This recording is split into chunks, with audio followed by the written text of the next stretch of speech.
and welcome to What the Fringe, the podcast dedicated to all things Fringe theater. I'm your host, Lauren Hantz. Each week, I sit down with a Fringe artist to hear all about their endeavors and gain insight into their process. This week, I'm visiting with Michael Rogers of That Which Is Green. Two friends reunite hiking to a great and holy tree deep in the woods, but arrive to find it withering. As they confront its looming demise, they must face what the tree and their friendship ever meant to them. That Which Is Green is part of the 2025 Minnesota Fringe Festival. I think what I like most about a touring artist and anybody who's bopping around places is you're naturally curious about wherever you're going, because you're taking your logic brain of I want to understand this scene, I want to understand how it works, I want to understand who these people are, how it operates, and I want to find my place inside of it. I want to bring my own little chaos into this, and I want to experience everyone else's, and touring artists bring that in a way that a lot of hometown heroes don't. They're comfy and they've got their family and their friends, and I'm happy to say, and I think very delighted to say that I think the Minnesota Fringe is one of those communities that, those local people do welcome in a touring group in with very open arms. There's something about a festival where I think it's such a nice reminder that, we're not alone. There's so many more people out there, and there's so many more communities that are different than our own. People who look at the world differently and see it differently and talk about it differently. Michael Rogers is a director, actor, writer, improviser, and arts educator. He produces and directs improv and theater year-round. On stage, he plays through a smile and veers into the abstract, the sincere, and the absurd.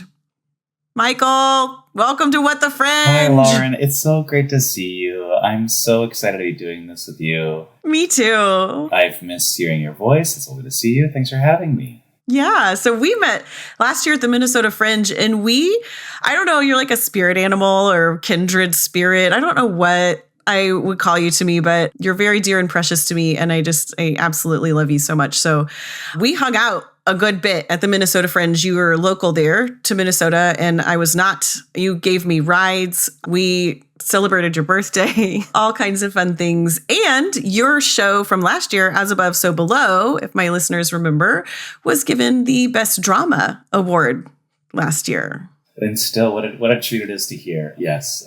All the kind sentiments and things you said of me are shared by me of you. I think very highly of you. You should also know that the car that you were ferried around in is now, she has passed. The car is gone. So it went out on a good summer. I think it was it was a profound summer of goodness. Well, peace be with her and also with you. Well, let's talk some more about you. You are an actual full-time creative. You do all kinds of different things.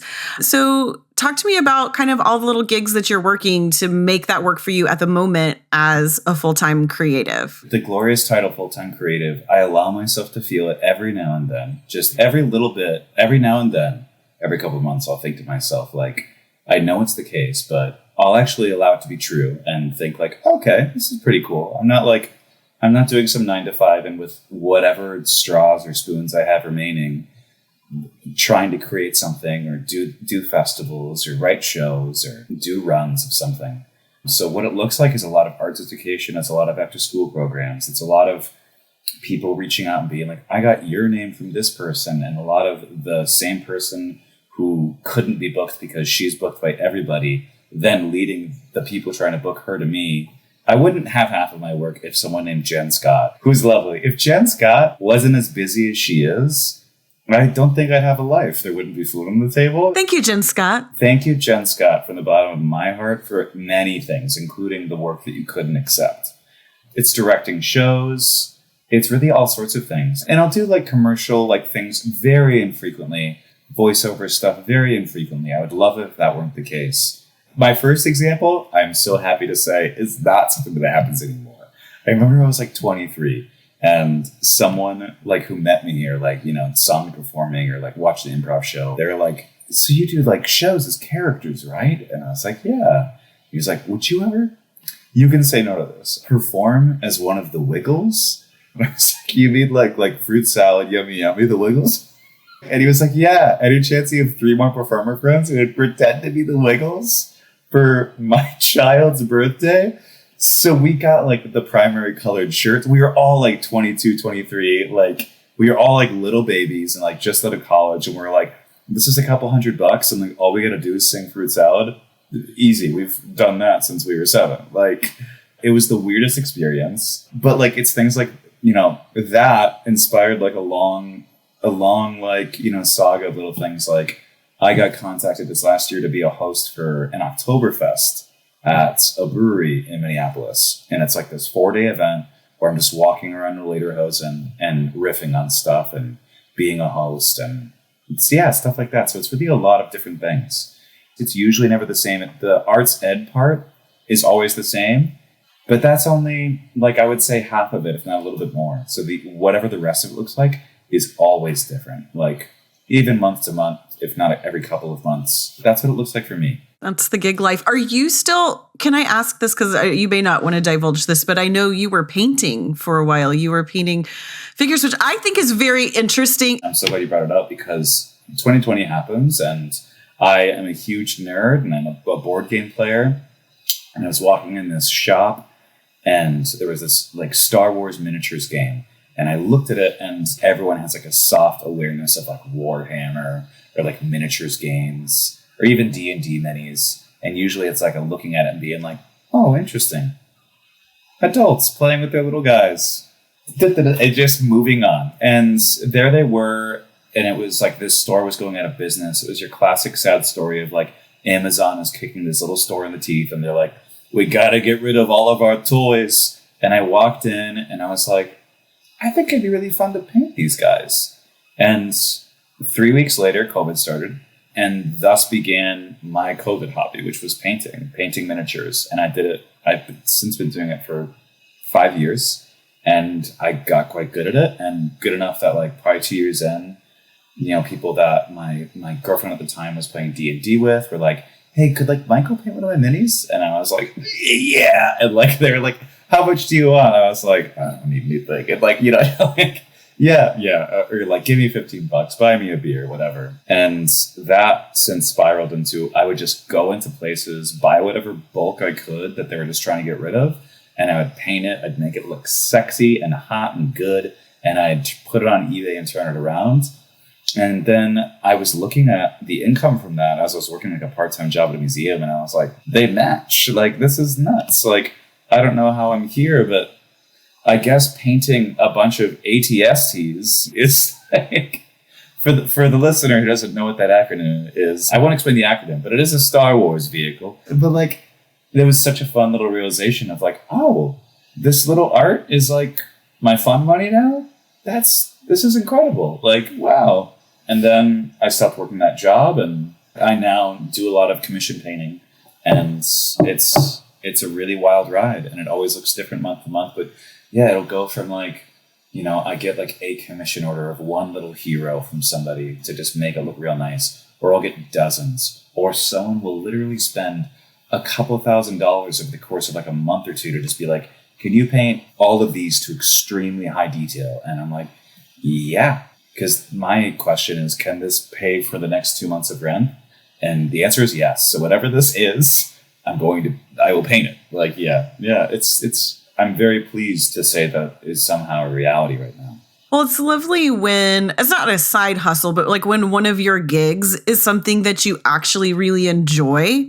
And you have somebody being like, I'll pay for a couple months of rent. They don't know that, and you're like, yeah, sure. That takes me like whatever, a week or however long it takes you to paint all the figures. And that is the artist's life, the full-time creative life of doing those things. Oh, it's especially nice when I don't feel like a fraud doing it. Because I think so often, for example, let's rewind back to the Wiggles offer. I do have to say, so many actors have done, I haven't paid my time because I don't think I look like any like Disney princess or anything, but the kid birthday party, the entertainment, the on-site little character. I've done that before. So yeah, you paid your dues on that. Okay, so rewind back to the Wiggles. You know, someone said, can you do this? And I said, yes, I can. Do I think I'll be good at it?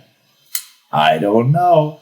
Will I think I'm an idiot while I do it and maybe feel like a fraud the entire time, as well as long after the cash is in my hand? And far after the time that it's spent, yes. It feels really good to be like, if you want this, I know what I'm doing. oh, you want it to be blue? Well, I actually think this is going to complement it better. Like, here, take a look at this. I've done this for someone else before, where like this really captures like shadows. And like, I'm a very self-critical person, but it's less driven by this. I'm just trying to accept whatever I can if it means I'm making something. And now I happen to be making things for people for money or for gig work that I actually feel very confident in, or, you know, very fulfilled by. It's very lovely feeling. That's beautiful. I love that. I love that you do that, and you have all the little gigs, and it's all paying the bills. It's a nice place to be as an artist. It is for now, which is also the terrifying thing. Everything's for now. Yeah. Well, you got to learn. You have to learn as an artist, as someone who is working gigs or working contract work there's a lot of entrepreneurs that aren't in the arts that are doing that, trying to figure out, okay, so I've got this money is going to pay for 2 months of rent, but I still maybe need to work something because in 3 months, or I still have to pay groceries, or, you know, you got to figure out how to make the money stretch and work for you. Yes, indeed, one does. Well, you do improv as well. And I want to talk improv. Some of my listeners know that I love improv. I'm an improviser myself. Now, your drama work that I've seen has been more dramatic. As Above, So Below was very dramatic, obviously. This is, again, why we're spirit animals, is like I tend more to the dramatic, but then I love improv as well. So what draws you to improv, and what do you think you bring to the table as an improviser? The thing I try to focus on the most is like doing what feels right and what feels fun and what feels like really in it. And the closest like analogy or like, you know, example I can give to like give reason or logic to this very bland answer, it's like I so often in a scene, if someone's like, hey, welcome to the construction site, you're 10 minutes late, I'll be like in my head immediately like, what is a power tool? How do people hold power tools? Like hard hats, like that's all construction sites, right? Like I'll be inventorying all the things that like are the way that the environment works or the way it's supposed to run. And I'll just so quickly tell myself like, you know nothing about this. Anything you say will make you look stupid. You have nowhere to begin with because you have no knowledge of this environment. And then the stupid comes out, and like the good stupid, where I'm like, yeah, Jim, personally as your son, I love being here with you. Wow, what a golden example of an improv riff. But like, maybe there's something in that. Like, I think instead of what I think I do well in improv, and I think my strength and my joy in doing it is I get to, even though I slam right into the wall of logic, I somehow consistently either try or land in a place of feeling. I'll be asked, you know, if I know something about construction, and instead of just saying no or trying to like fake it, I'll be like, I love you, Dad. Like, you know, and all of a sudden we're connecting as characters, or I'm, you know, yeah. So I think that's why I love improv, is it challenges me to like get out of my head where I am much of the time, and to say like, tell logic brain that it doesn't do much good most of the time for you, and it's not serving you here. So just like look the other person in the eyes and react to what's happening, and like play and be dumb. Just gets you out your brain. Okay, I do want to talk about community, because I could answer this question, but I want to hear what you have to say. We were in Minnesota, we were hanging out, and I can't remember if we went to the museum and then the next day was your birthday. I was like, oh, does anybody want to go to lunch? And you were like, yes. And then I can't remember if you texted me or something. You're like, it's my birthday. And I was like, what? I was like, all the people need to be here. And so I scrounged around and found it was like this conglomeration of fringers. And I mean that, I would say this like random bit of people, but we all didn't quite know each other yet. But everybody just like showed up, and we're like, it's Michael's birthday. And we had lunch, and we had like such a delightful time. And on the way there, I was like, oh gosh, I gotta get Michael something. And I was like, I'm gonna find something while I'm walking. And I walked by a Mexican grocery store, and I was like, I felt like I was at home, because in Texas, they have these everywhere.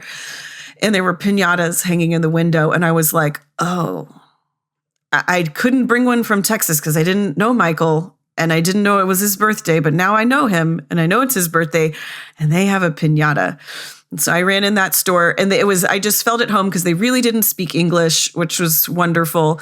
I was like, I want that piñata, and they got it down. We're still not sure exactly what it was, if it was a donkey or a dog. It was a very singularly unsingular animal. It was like an AI animal. Like, it's like, this is certainly a creature, but what creature is it? And we don't know. And we brought that to you. And anyway, it was very fun. There is something special about Fringe and about connecting with people and being someone who lives in town, connecting with out of towners. Like, what do you think is the benefit or the beauty of the Fringe community, and especially with local artists meeting with the touring artists? And what does that do for your experience as a Fringer and for your life? Because we know it's been changed. Oh, there's so much to nibble on and toss back and volley back to you with this. And like, I think it's such a big reason. Like, I'm not just blowing little smoke rings towards you, but like, I think meeting you at the time I did and how warm and lovely you were when I met you. And yeah, like want for me. I personally wanted to kind of like get out. I wanted to see the world a little bit more. I wanted to tour. I had only known the Minnesota Fringe until that point. I mean, I knew of course of others, but I'd never gone anywhere else. And I will be going somewhere for the first time in 2 weeks. And I would say largely because of you. I loved really connecting with the touring artists this last year and made such an effort to do it for a couple of reasons. One, because my whole show this last year was about the worst couple of years of my life. And I was kind of at like the apex of that. And a lot of what was home was things that weren't working anymore and people that, weren't, that are good people, loving people who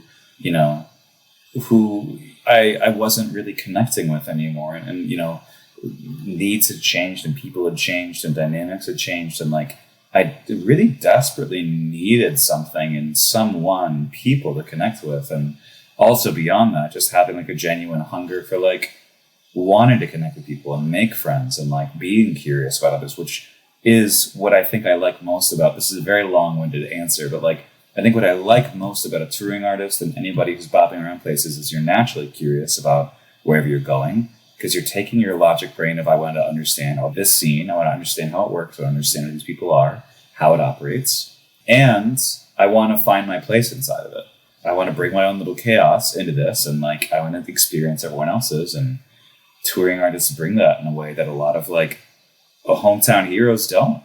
They're comfy and they've got their family and their friends, and I'm happy to say, and I think very delighted to say that I think the Minnesota Fringe is one of those communities that, those local people do welcome in a touring group in with very open arms. There's something about a festival where I think it's such a nice reminder that, we're not alone and that there's so many more people out there and there's so many more communities that are different than our own, and people who look at the world differently and see it differently and talk about it differently. That's all my spiel on that. That's why I love meeting you. That's why I love getting to do this. That's why I'm hoping to do even more of it. Thanks for sharing that. And it's one of my favorite things. Like, you get asked, what's your favorite thing that you do while you're touring or doing Fringe? And I'm like, it really is the friendships that I made. And I loved Minnesota last year. A lot of that was meeting you and meeting all the other artists. It was a very welcoming community. It was absolutely beautiful. I had so much fun. And you mentioned your show, As Above, So Below. I feel like the tagline was, my mom got cancer and my dad got QAnon. And then you also delve into a very, very bad breakup. And so these are some really deep kind of personal things that happened to you in a span of a couple years of your life. And so what was the process like of writing that show and putting it together, having to kind of dig up and process these very, really traumatic things, if you think about kind of like what you're dealing with? Personally, it was really rewarding and really cathartic. And I think often when I talk about it, I think I say what people maybe aren't expecting to hear, which is that what was hard was making it sound nice or sound, sound clean, like taking like just like the blah, like cleaning up all the SpaghettiOs of owies and things that I hadn't said out loud and things that I hadn't allowed myself to really face or think about or share. Or 100%. The hardest part of that was allowing myself to be seen that way. Like I very much have always presented and masked or had always, and I got progressively better.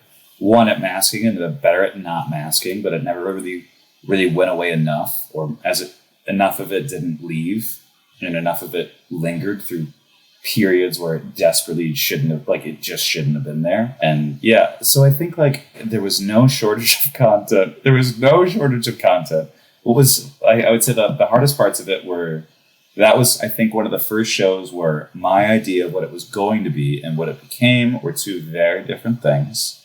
Specifically, the ending was like, I kind of always knew what I wanted to end like, and then I wrote that, or I should say it spilled out, and was just like, and I was reading through it and just like thinking like, no. And a big reason of that is like, I kind of like halfway through it almost tried to do this little beat change of like, but I think there's a lot of good actually. You know what? I'm grateful for like, yeah, I almost was like, didn't allow myself to live in it, which is also very like, I think aligned with what the show really became and what the heart of it really was just like allowing myself to feel it all and like struggle through it and not convince someone I'm okay, not convince myself it'll be all right. That sounds so hopeless, but like to not try to do the instant like silver lining coaching to myself instead of just being like, these things were really bad. These things were really bad. I just get to live in a place of like, they were bad. It was bad for me. I was in a bad place during it. The people who tried to pull me out were put in a bad position. Like, all of it. And it was so nice to just like kind of crumble in front of everybody for the first time. Because that really was the first time like I really kind of like took the walls down and was like, you've seen me as probably a silly haha boy for a while. I'm going to cry in front of you all for a long time. Like I'm going to make you laugh for 5 minutes and then I actually put that away entirely. I don't try to make it happen. I don't try to make you laugh for 45 minutes from that point on. And I actually tell you everything that I've not told you and things that I haven't even said out loud. And that was so nice and so rewarding. I almost cheated myself out of that experience. And I'm very lucky to have an editor who was like, you know, like didn't say like, no, but was like, you know, like you could really just go for it. Like you can really go for it and let yourself do what this is asking for, which is like to go all the way there. So like go down into the depths. So once I did that, like I still get so emotional talking about it. Like I didn't know it was a show about my dad until I was really like working on the ending. I thought it was just like a show about like, you know, life gets hard and like, man, I could feel hopeless sometimes. And it became this sort of like burial of my dad. Like it became this burial of like, I used to have this very flawed emotional support pillar that is gone now. It's not something I can lean on. It's not something I can talk to. It's not something I can interact with or look at. And that's all of those things are still things I hope can change and want to change. But it was allowing myself to kind of be like, all those things happened. It was as bad as it was. It hurt me and my family as much as it did. And that will never not be the saddest thing that's happened to us. Yeah, it was great. It was just great to cry in front of people. And so much of it is just like, I don't want to make too much of like a, you know, big spiel, or part of it is because I'm still kind of unraveling and figuring out my stance in it all. But I think that there is this very strange and commonly known and embraced feeling that men just withhold so much, and there's so much that we don't tell each other, and there's so much that we don't divulge, and there's so much that we don't allow ourselves to feel. And I was certainly so guilty of all of that. And guilty sounds like such a shame-filled word, but I robbed myself of a lot of support from people by acting like I was okay, or acting like I could handle and hold it all better than I really could, which is why I couldn't. Thank you for sharing that. I just love that we had the space to kind of talk about that. And I'm glad the show still has legs and that you're taking it to Green Bay, which is a new little Fringe. We're so proud of it. I know they've been working with Minnesota. We're so proud. Like I'm a part of it. I'm like, we're so proud of Green Bay. Like I have had nothing to do with this Fringe. Sending my blessings with you as you go. I'll be a little mess a year later doing it too. Like it's going to bring up all these new things. I'm this whole new person. Yeah. We're going to have to connect about that. And then you'll have to transition. You'll do that. And then you're coming back to Minnesota to do the new show, That Which Is Green, which is a two-hander. It is a two-hander. 4 hands, 4 legs, 4 eyes, 2 heads, 2 hearts, 1 tree. 1 tree in the pond, kerplop. Do you play that 1 frog, 2 eyes, 4 legs in the pond, kerplop? What's this? It's an improv like game, like a concentration game, and it's a math game, which is real great for improvisers. And so you do 1 frog, 2 eyes, 4 legs in the pond, kerplop. 2 frogs, 4 eyes, 8 legs in the pond, kerplop, kerplop. 3 frogs, 6 eyes, whatever, 12 legs. Anyway, and then somebody messes up. It's not too late to redo the show. I think I call my good partner Alex and I say, yeah, it's about math now. This show's about frog math. But I feel like, again, it's going to be your heart on a platter, just reading the description. So what inspired the show that you wanted to write about friendship and the beauty and ugliness of it? I feel like a lot of the shows I make kind of very naturally kind of flow into, all of a sudden I make 3 shows that are very similar. Not similar, but like all like extending upon like the next anthology trilogies of like sentiments or feelings or like periods of life. And I feel like doing As Above, So Below this last summer was my first time ever doing anything where I was like, before that show, I was very afraid to do anything that looked too serious. I did not want to be perceived as trying to be profound, or when really that big well of feeling was always there. And I was denying it and being like, well, let's come in for like 4 lines. Maybe there'll be a brief little monologue. And that can be sentimental.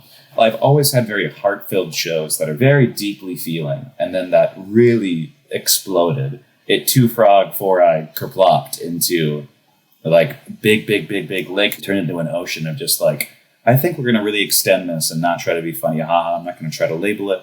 But this show was very much inspired by, similar to As Above, So Below, so many of the core themes are like the people that got me through a really terrible time.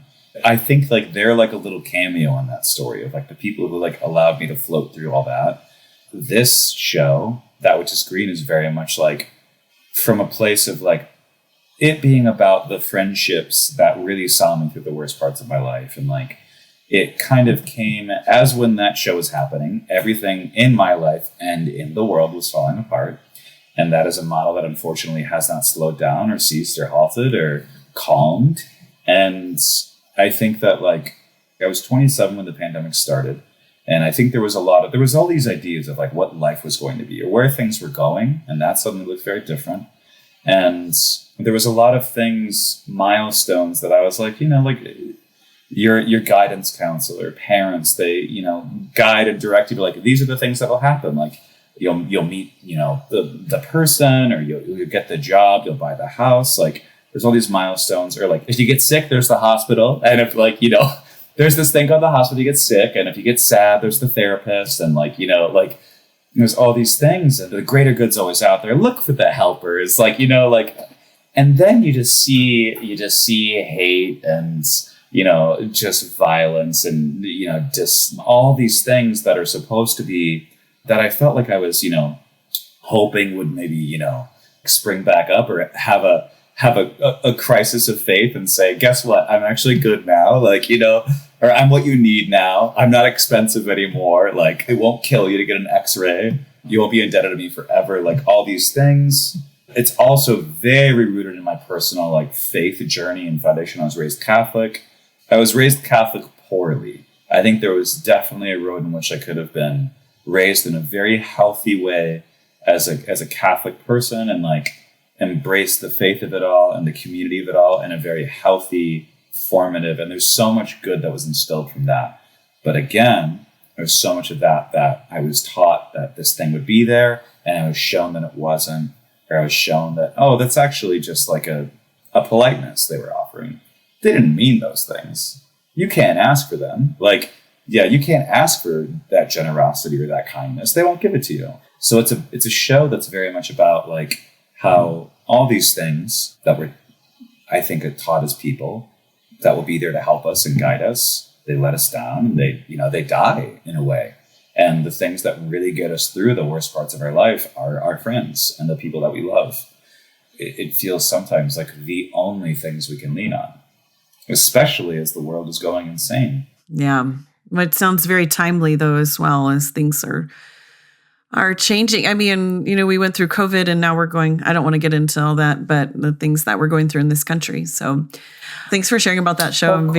I hope I get to see it. Yeah. I like when you put your heart on a platter. I didn't know that wasn't you. Like, because I think I saw As Above, So Below first, and then I saw your improv show. So in my mind, you're this dramatic actor that, It's It's very kind. Yeah, I'm just a dum-dum. I get both ends of the spectrum. And also, funnily enough, real quick, the final thing is this show also started off so different. I was like, the world sucks. I want to make the dumbest show with my friend. And this became the show where I'm like, this world is trying to kill my friend and me, like, and everyone I love. And like, this is the saddest thing that I've ever made. Well, I mean, everybody that's an improviser comedian knows, like, it's all rooted in the hard things that we're dealing with anyway. So that's exciting. Yeah. Okay. Well, we are coming close to the end. So I have to ask you my age-old question I ask everybody. What has been your most interesting or awkward Fringe experience? Yes. Buckle up.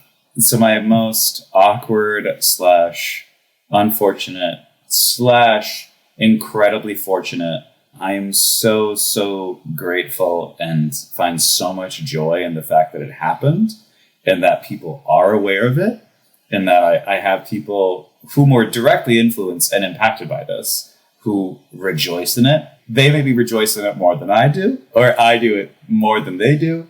But essentially, it is my 29th year. It is, I think, the summer of 2023. It's a Minnesota Fringe Festival. And my 30th birthday is the next day. I want to say it's the next day. And it's my last year as a 20-year-old. And the Fringe is back. I'm talking this up to my friends and being like, we're going to end the night at Orscon. I saw it opening night. It's beautiful. It's a soundscape. It's trees. It's woodland animals. It's scary gothic horror. It's haunting. It's comforting. It's cozy somehow. You're all going to love it. We're all going to go see it. And then my friend is with me and they offer me their weed pen and they're like, do you want like a hit of my weed pen? And I was like, oh yeah, I will take 2 tokes of this little pen that I've never smoked before. I will inhale deeply as I breathe in all the vigor and goodness of this green earth and my friends and art and Fringe. And then as I'm going in, I think it'd be perfect with just one more. Instantly, like within like 5 minutes, like we're all sitting down in this theater in the round. It's in the round. All these trees are in the center.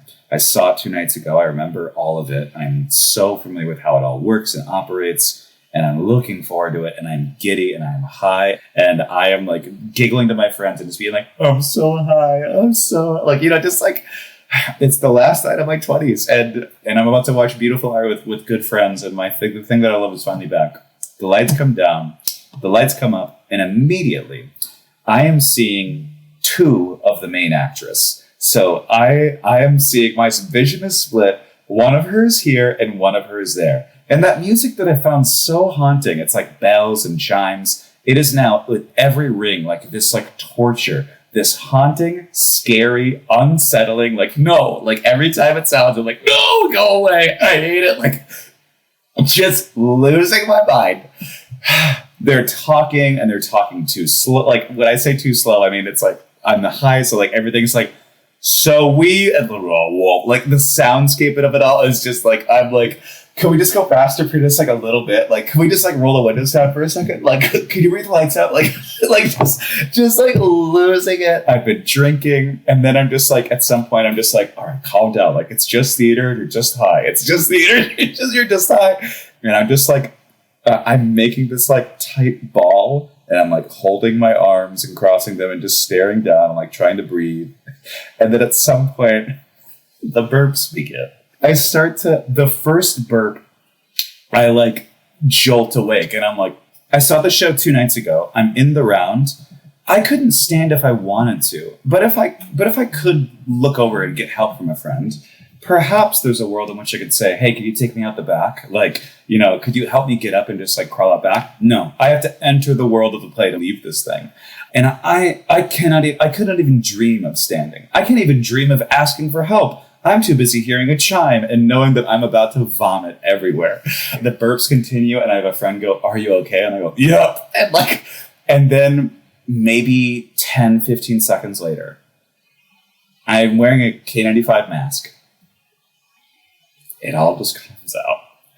And I fill a K95 mask with vomit. it starts spilling out of this mask. People, like the person who just asked me if I'm cool and chill, and I said, yeah, sees it. Like gets my now ex, who is now a very, very good friend of mine, and is like, you need to help Michael. And like she turns around and she sees this like, and she gets me, and we get up and we enter the world of the play as I'm trailing like puke, and there's this commotion, and I disrupt like maybe like what is minute 15 of this show, and I go out and I'm projectile vomiting on the side of the building. And the next day I saw a cast member who's a very good friend of mine. Her name is Boo, and I love and respect and adore every member of this cast. And this is also like these people are my heroes, and like I disrupted their show, but I was like, I have to tell you. I just like went up to her and I was like, Boo, it was me. It was me. I was the boy.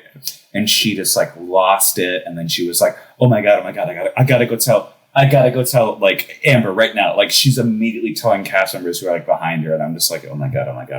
But like we're laughing about it very quickly. And yeah. So it was one of the worst nights of my life. And it became one of the best stories I'll ever have. And the worst, best last night of my 20s. That rivals, there's like a handful of awkward moments. You're up in like the top 5 for this question. I really filibustered, and I feel like it's not the first time I've done it this episode. So thank you. Thank you for sticking with me and for letting me do it. Absolutely. Michael, thank you for joining me today. It was so fun to talk to you. Thank you. This was a dream to see you. I love and adore you and your work and your friendship. And I was so delighted to get to join you here. Yeah, well, thank you. Well, Michael is going to be performing That Which Is Green at the 2025 Minnesota Fringe Festival this August. And then he will be performing As Above, So Below at the Green Bay Fringe, July 17th through the 20th. And he is looking to see the world, to teach, to perform. So reach out with any pleasantries or opportunities that you have for him. You can keep up with Michael on Instagram at Mr.MikeRogers and on Facebook at Michael Rogers. What the Fringe is produced and hosted by me, Lauren Hantz. This episode was edited by Ben Ellis of Renowned Media, and those sweet tunes you hear are provided by Paul Snyder of Orchestra of Sound, and our logo was designed by Ruby Arnold of Ruby Makes Things. What the Fringe can be found on your favorite podcast platforms and now on YouTube, so be sure to hit that subscribe button so you can stay in the know when new episodes release. Keep up with What the Fringe on Instagram at whatthefringe_productions, and find us online at whatthefringeproductions.com. So when I'm at the Fringe, I usually have to partake in ride shares at some point. So I'm at this one Fringe and this driver picks me up and they have a really nice car. And so I make a comment about it. And on the way home, we talk about how nice their car is. And then a couple of days later, I get the same driver, except they are in a new car. And well, of course, I have to make a comment about it. But then the driver starts bawling. You should also know that the car that you were ferried around in is now, she has passed. The car is gone.